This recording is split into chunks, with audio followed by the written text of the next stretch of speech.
Good morning students, welcome to online class of Royal Academy. जैसा कि हम लोग लास्ट 2 दिन से 9D स्टडी कर रहे हैं, तो 9D का आज में भी लास्ट लेक्चर है।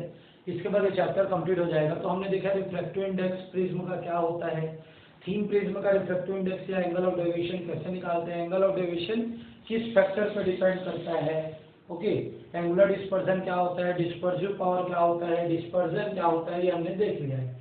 तो आज हम स्टार्ट करेंगे स्टूडेंट एक नया टॉपिक, स्पेक्ट्रम। क्या स्टार्ट करेंगे? स्पेक्ट्रम। स्पेक्ट्रम को हिंदी में बोलते हैं वर्णक्रम, लेकिन चूंकि एकदम हिंदी आप लोगों को नहीं जानना है तो हिंदी में भी आप इसको स्पेक्ट्रम ही बोल सकते हैं। ओके, सो बुक में भी स्पेक्ट्रम ही दिया रहता है, लेकिन इसका शुद्ध हिंदी शब्द क्या है? वर्णक्रम। जब हम लोग पढ़ा करते थे तो उस समय वर्णक्रम दिया होता था। आज अपना ये लास्ट क्लास है, कल से ट्यूशन क्लासेस स्टार्ट हो रही हैं। जो जिसको आते बनेगा वो तो कंपलसरी आएंगे, और जिसको आने में प्रॉब्लम है, घर वाले मना कर रहे हैं, ऐसा कुछ भी कंडीशन है, तो आप लोग घर वाले लोग का ही बात मानेंगे अभी, ओके, और अभी ट्यूशन कंटिन्यू नहीं करेंगे। बट जिसके यहाँ परमिशन है, जो आ सकते हैं, वो अपने टाइमिंग में कल से ट्यूशन आएंगे। आप लोगों को टाइमिंग मैंने बता दिया है, ओके। तो आज हम लोग देखते हैं स्पेक्ट्रम। स्पेक्ट्रम क्या होता है? When a light passes from prism, then it divides into its 7 constituent colors.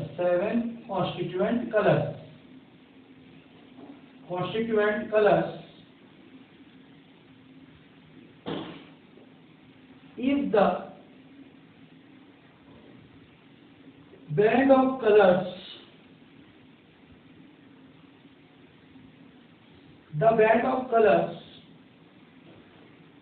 obtained on the screen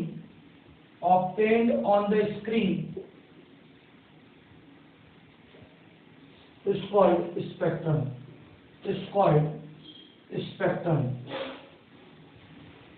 जब किसी लाइट रे को, जब कोई प्रकाश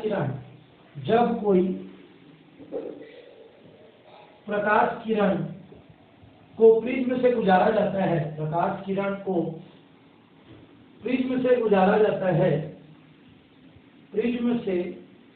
गुजारा जाता है,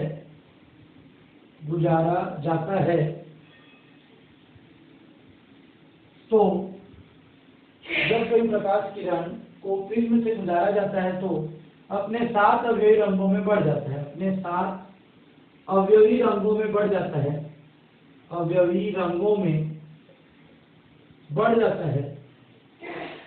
बढ़ जाता है। यदि इन 7 रंगों का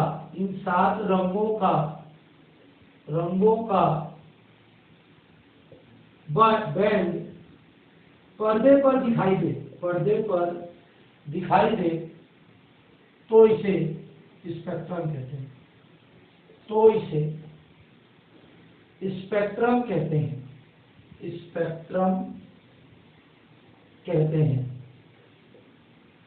क्लियर स्टूडेंट?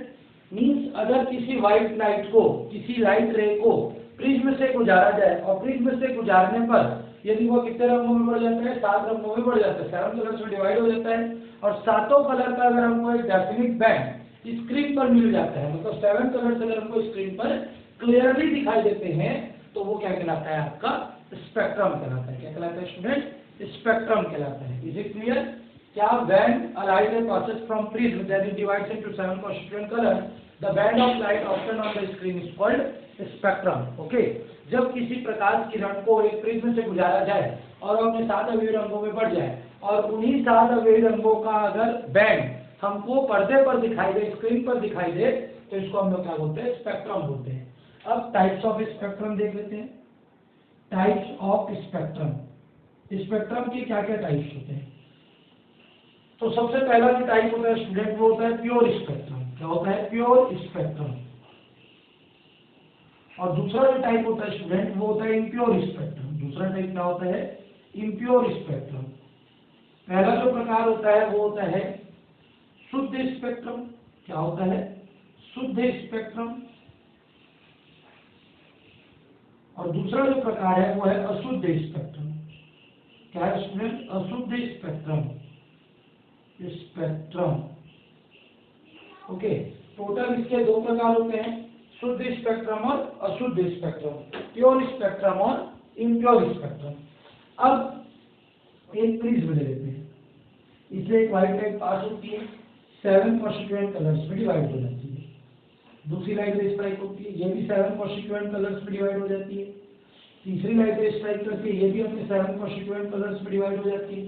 अब 7 कॉन्स्टिट्यूएंट कलर्स में डिवाइड होते हैं, प्रत्येक रंग अगर अलग अलग हमको दिखाई देता है, if every colour shows individually, अगर प्रत्येक रंग हमको अलग अलग दिखाई देता है, मतलब ये वायलेट है, ये इंडिगो है, ये क्या है, ब्लू है, मतलब जितनी भी लाइट रे टकरा रही है, सबका वायलेट कलर एक तरफ, सबका इंडिगो एक तरफ, सबका ब्लू एक तरफ, सबका ग्रीन एक तरफ। मीन्स अगर कलर्स का ओवरलैपिंग नहीं होता है, कलर्स का विज्ञापन नहीं होता है, तो ये स्पेक्ट्रम क्या कहलाता है? Pure spectrum. जब कभी भी कोई सा भी लाइट रे या बहुत सारी लाइट रेस को प्रिज्म से गुजारा जाता है, तो प्रिज्म से गुजारने पर क्या होता है? लाइट रेस की ओवरलैपिंग नहीं होती है, तो इस स्पेक्ट्रम को हम लोग क्या बोलते हैं? Pure spectrum. क्या? when overlapping of colors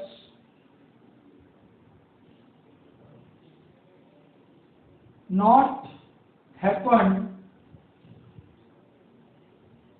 on the screen after dispersion of white light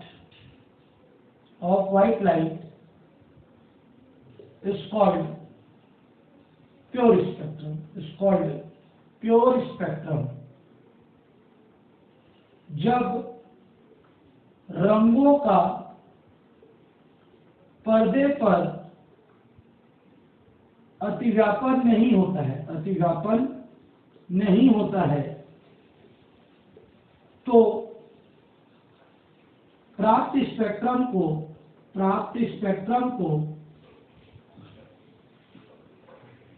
शुद्ध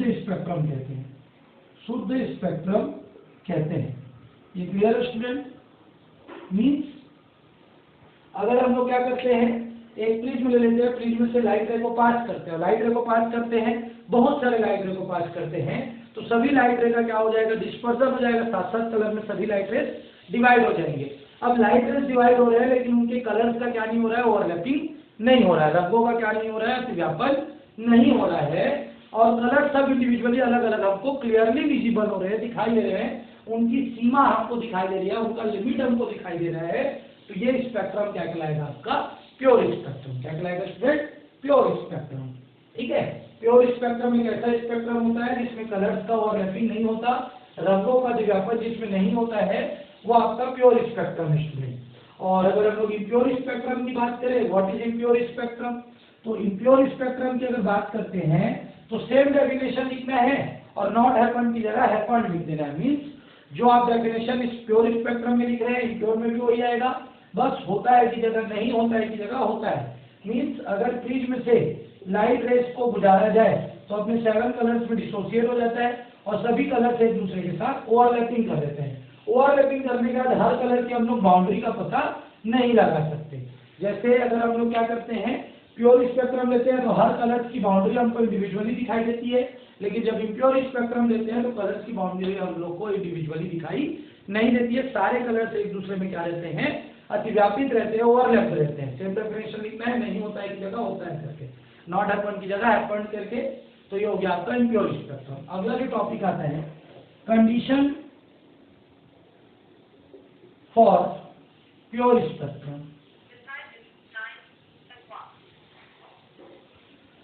शुद्ध स्पेक्ट्रम प्राप्त करने की शर्तें, शुद्ध स्पेक्ट्रम प्राप्त करने की शर्तें,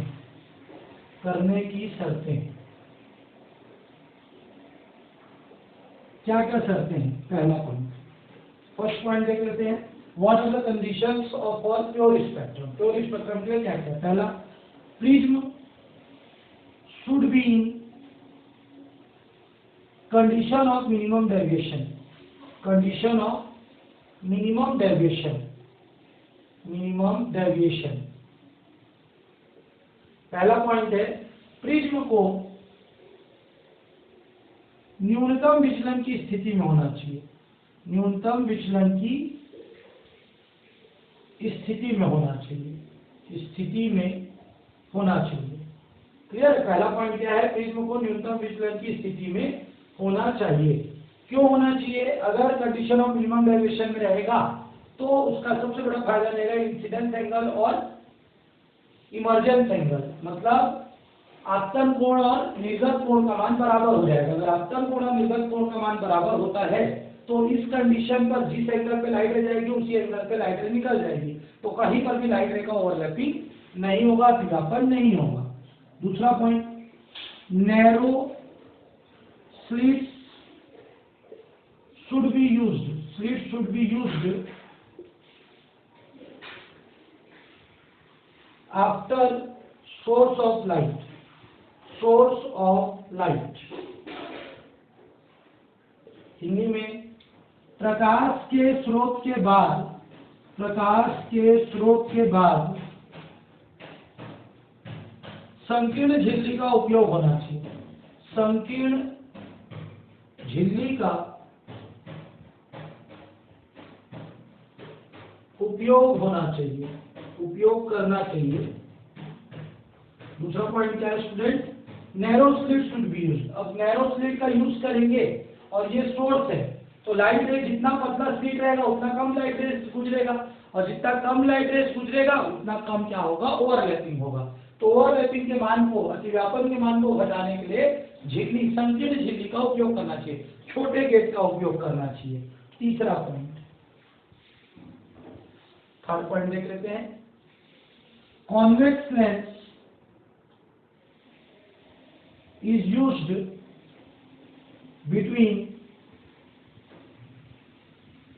slit and prism। Okay, prism एवं स्लिट के बीच में उत्तल लेंस का प्रयोग करना चाहिए, उत्तल लेंस का प्रयोग करना चाहिए, प्रयोग करना चाहिए। क्यों करना चाहिए ये बताओ? क्योंकि हमको पता है कॉन्वेक्स लेंस का एक प्रॉपर्टी होता है कि अगर कोई सी भी लाइट रे कहीं से भी आती है और पैरेलल रहती है वो सब एक जगह तो उसको क्या कर देता है, वो फोकस कर देता है। क्लियर हो गया? इसलिए हम लोग को कौन से लेंस का उपयोग करना चाहिए, किसका यूज करना चाहिए, कॉन्वेक्स लेंस का। चौथा, convex lens should be used, should be यहां पे लगाएंगे, should be used between prism and screen, between prism and screen।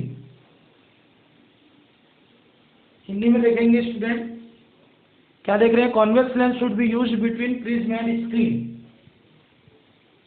Prism एवं स्क्रीन पर्दे के बीच में भी उत्तल लेंस का प्रयोग करना चाहिए, उत्तल लेंस का प्रयोग करना चाहिए, क्योंकि लाइट रे जब क्या होगा, डिस्पर्स हो जाएगा, तो डिस्पर्स होने के बाद वो क्या बोलना चाहिए, उसका वर्ण विक्षेपण होने के बाद सारा फैल जाता है, तो कॉन्वेक्स लेंस लगाएंगे तो सारा लाइट रे एक जगह पे क्या हो जाएगा, फोकस हो जाएगा, तो इससे अतिव्यापन की मात्रा घट जाएगी। तो प्योर स्पेक्ट्रम प्राप्त करने की शर्तें आती हैं, इन शर्तों को आपको याद भी रखना है, जो थोड़ा थोड़ा मैंने समझाया है इस पॉइंट्स को भी आपको क्लियर करना है। जिनके पास बुक है एक बार अच्छे से इसको डिटेल में पढ़ लेंगे। ओके स्टूडेंट, तो कंडीशन ऑफ प्योर स्पेक्ट्रम भी आप लोगों को क्लियर है। अब कंडीशन ऑफ प्योर स्पेक्ट्रम के बाद अगला जो टॉपिक है स्टूडेंट वो है काइंड्स ऑफ स्पेक्ट्रम। अभी हमने पढ़ा टाइप्स ऑफ स्पेक्ट्रम, स्पेक्ट्रम के प्रकार, मतलब ओवरलैपिंग के आधार पर, पर्दे पर प्राप्त होने के आधार पर इसको टोटल 2 भागों में बांटा गया था। लेकिन अब अगर इसका काइंड्स देखें स्पेक्ट्रम का, क्या देखेंगे? Kinds of spectrum, kinds of spectrum या स्पेक्ट्रम का वर्गीकरण। क्या बोलते हैं इसको? स्पेक्ट्रम का वर्गीकरण। तो इसका जो वर्गीकरण होता है स्टूडेंट, ये टोटल 2 भागों में होता है। कितने पार्ट्स में होता है स्टूडेंट? 2 पार्ट्स में होता है। इसके कितने पार्ट्स बनेंगे? टोटल 2 पार्ट्स बनेंगे। एक बनेगा इमिशन स्पेक्ट्रम। क्या बनेगा? Emission spectrum. हिंदी में बोलते हैं इसको उत्सर्जन स्पेक्ट्रम। क्या बोलते हैं? उत्सर्जन स्पेक्ट्रम। और दूसरा इसका प्रकार बनेगा एब्जॉर्प्शन स्पेक्ट्रम। क्या बनेगा? Absorption spectrum. और शोषण स्पेक्ट्रम। दूसरा क्या बनेगा? और शोषण स्पेक्ट्रम।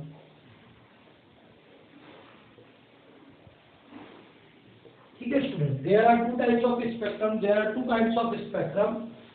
अगर इसका क्लासिफिकेशन देखें तो स्पेक्ट्रम को टोटल 2 भागों में बांटा गया है। एक होता है इमिशन स्पेक्ट्रम, उत्सर्जन स्पेक्ट्रम, एक होता है एब्जॉर्प्शन स्पेक्ट्रम और शोषण स्पेक्ट्रम। इमिशन स्पेक्ट्रम क्या होता है? अगर कोई सा भी एक बॉडी ले लें, ओके, कोई सा भी एक क्या ले लें हम लोग? बॉडी ले लें और इस बॉडी के टेम्परेचर को बढ़ाएं, इसको गर्म करें, हीट करें, टेम्परेचर इंक्रीज करें या इसको जला दें। क्या कर दें? या तो टेम्परेचर इंक्रीज करें, या तो हीट करें, गर्म करें, या फिर हम लोग क्या करते हैं? इसको जला दें। तो जलाने के कारण, ठीक, ये एक ऐसा स्टेट प्राप्त कर लेता है जिसको अपन बोलते हैं incandescent state. Incandescent state Hindi में बोलते हैं ताप दीप्ति की अवस्था। क्या बोलते हैं? ताप दीप्ति की अवस्था। अब ये ताप दीप्ति की अवस्था क्या होती है? एक ऐसी अवस्था जिसमें किसी भी वस्तु को गर्म किया जाए या तापमान में वृद्धि किया जाए तो वो अपने आप रेडिएशन एमिट करना स्टार्ट कर देता है। वो अपने आप क्या करना स्टार्ट कर देता है? रेडिएशन एमिट करना स्टार्ट कर देता है, विकिरण निकालना स्टार्ट कर देता है, स्वतः जल के विकिरण निकालना स्टार्ट कर देता है। क्लियर है? अब विकिरण निकालना स्टार्ट करेगा तो विकिरण निकलने के कारण, ठीक, विकिरण निकलने के कारण इसमें जो एक स्पेक्ट्रम तैयार होगा, इसमें जो एक स्पेक्ट्रम बनेगा वो स्पेक्ट्रम आपका क्या कहलाएगा? Emission spectrum. अगर कोई सा भी एक ऑब्जेक्ट है, इस ऑब्जेक्ट को टेम्परेट करें, गर्म करें, या इस ऑब्जेक्ट का क्या बोलना चाहिए? टेम्परेचर को बढ़ा दें, और टेम्परेचर बढ़ाने के बाद या तो हम इसको जला ही दें, ठीक, तो इसमें कौन सा स्टेट में आ जाएगा? इनकैंडेसेंट स्टेट में आ जाएगा, जो अपने आप विकिरण निकालेगा, रेडिएशन एमिट करना शुरू करेगा। और जब रेडिएशन एमिट करना शुरू होगा तो इसमें एक स्पेक्ट्रम बन जाएगा। ये स्पेक्ट्रम क्या कहलाएगा? Emission spectrum. एब्जॉर्प्शन स्पेक्ट्रम, ये एक ऑब्जेक्ट है, बाहर से सनलाइट आ रही है, ट्यूबलाइट का लाइट आ रहा है, किसी भी प्रकार का लाइट आ रहा है, और यह ऑब्जेक्ट उस लाइट रे को क्या कर ले रहा है? एब्जॉर्ब कर ले रहा है। उस लाइट रे को क्या कर ले रहा है? अवशोषित कर ले रहा है। और अवशोषित करने के बाद जो इस पे स्पेक्ट्रम बनेगा वो स्पेक्ट्रम क्या कहलाएगा? अवशोषण स्पेक्ट्रम, एब्जॉर्प्शन स्पेक्ट्रम। मतलब कोई सा भी ऑब्जेक्ट लाइट रे को क्या करता है? एब्जॉर्ब कर लेता है, और एब्जॉर्ब करने के बाद इसमें जो स्पेक्ट्रम बनता है वो स्पेक्ट्रम क्या कहलाएगा स्टूडेंट? आपका एब्जॉर्प्शन स्पेक्ट्रम, अवशोषण स्पेक्ट्रम। और ये वाला क्या कहलाएगा? Emission spectrum. अगर डेफिनेशन लिखना चाहें, when any object absorbs light ray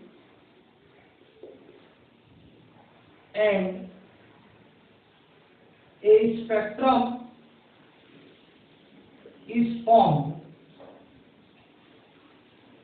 on the surface of the object, then it is called absorption spectrum. Absorption spectrum. Okay student, जब कोई प्रकाश किरण, जब कोई वस्तु किसी प्रकाश किरण को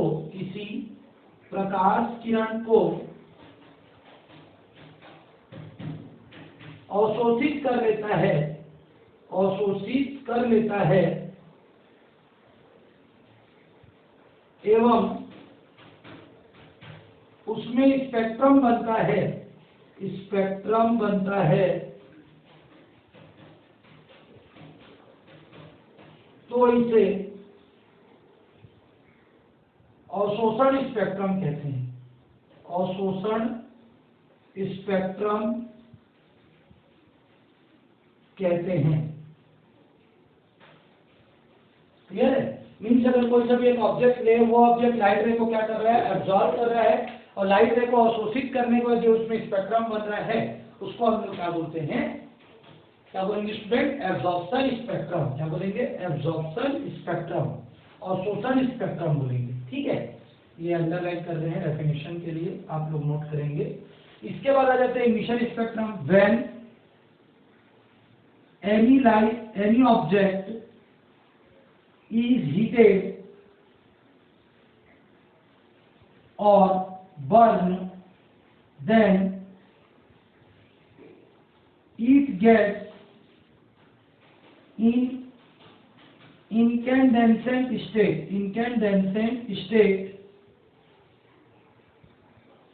then it gets in incandescent state and it emits light ray, and form spectrum, is called absorption spectrum. Is called emission spectrum.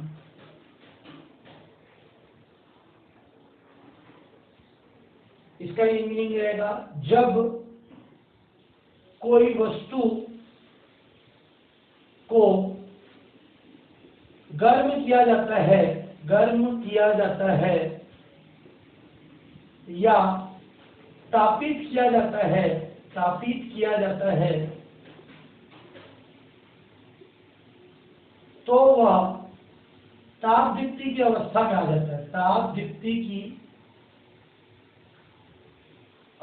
में आ जाता है, अवस्था में आ जाता है।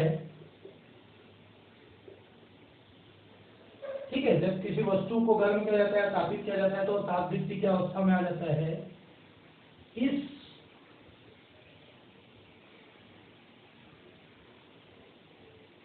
अवस्था में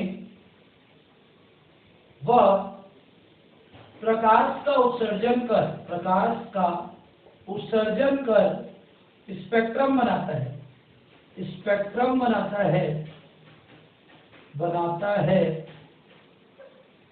इसे उत्सर्जन स्पेक्ट्रम कहते हैं।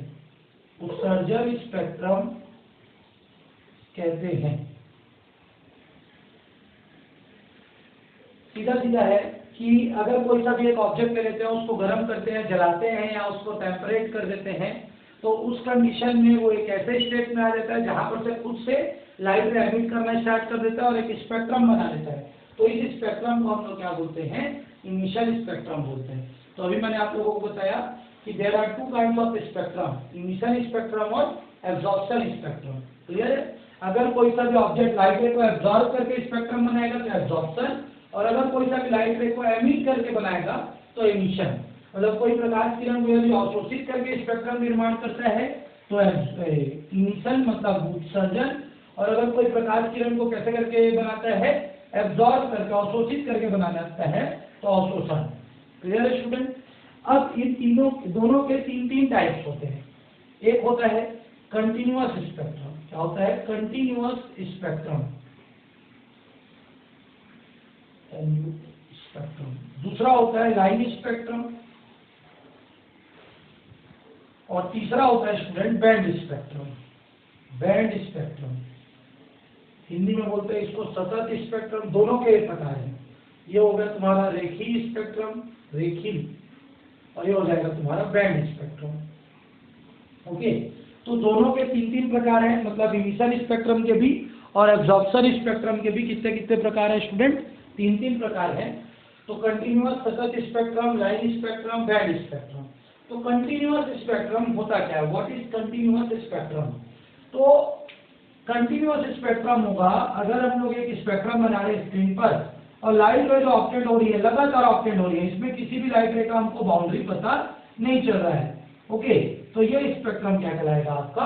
Continuous spectrum. Means when the spectrum form, when the spectrum form are continuous in nature, the boundary line is not separated, इसकी boundary line separated नहीं है, तो ये स्पेक्ट्रम क्या कहलाएगा आपका कंटिन्यूअस स्पेक्ट्रम कहलाएगा। क्या यदि एक कोई सा भी स्पेक्ट्रम बन रहा है, उस स्पेक्ट्रम में स्पेक्ट्रम की बाउंड्री लाइन सेपरेट नहीं है, तो ये स्पेक्ट्रम आपका क्या कहलाएगा कंटिन्यूअस या सतत स्पेक्ट्रम। मतलब एक ऐसा स्पेक्ट्रम जिसमें रंगों का जो सीमा रेखा है वो क्या नहीं है, अलग अलग नहीं है, लगातार है, सारे रंग एक दूसरे के लगातार उपस्थित हैं, तो इस प्रकार का स्पेक्ट्रम क्या कहलाएगा आपका, क्या कहलाएगा स्टूडेंट, अभी मैंने आपको बताया कंटिन्यूअस स्पेक्ट्रम। अब अगर हम लोग लाइन स्पेक्ट्रम की बात करें तो लाइन स्पेक्ट्रम में क्या है कि जैसे कलर्स हैं, ये कलर हो गया, ओके, इस कलर के बाद मान के चलते हैं एक लाइन प्रेजेंट है, एक ब्लैक लाइन प्रेजेंट है, फिर ये दूसरा कलर प्रेजेंट है, ये दूसरा कलर प्रेजेंट है, दूसरे कलर के बाद फिर एक लाइन प्रेजेंट है, फिर तीसरा कलर प्रेजेंट है, तो तीसरा कलर के बाद फिर एक लाइन प्रेजेंट है। मीन्स प्रत्येक कलर के बाद प्रत्येक कलर की बाउंड्री अगर एक लाइन से सेपरेट की जा रही है, प्रत्येक कलर की बाउंड्री अगर किससे सेपरेट की जा रही है, एक लाइन से सेपरेट की जा रही है, तो इस प्रकार का स्पेक्ट्रम क्या कहलाएगा, लाइन स्पेक्ट्रम कहलाएगा। क्या कहलाएगा, लाइन स्पेक्ट्रम कहलाएगा। Clear? When the spectrum form by the separation of black lines, when the spectrum formed by the separation of black lines, then it is called line spectrum।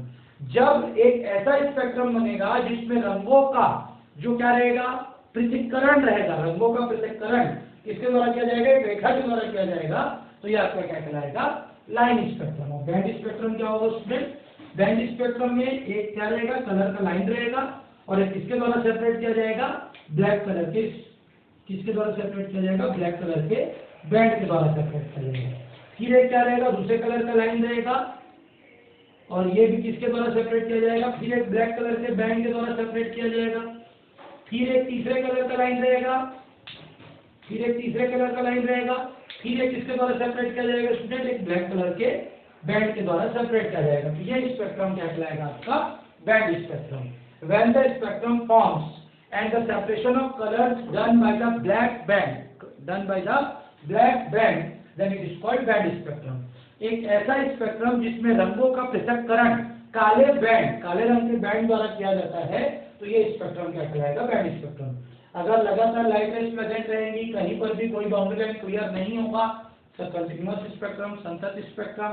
Line spectrum क्या होगा, जब क्या बोला कि separation black line के द्वारा किया जाएगा।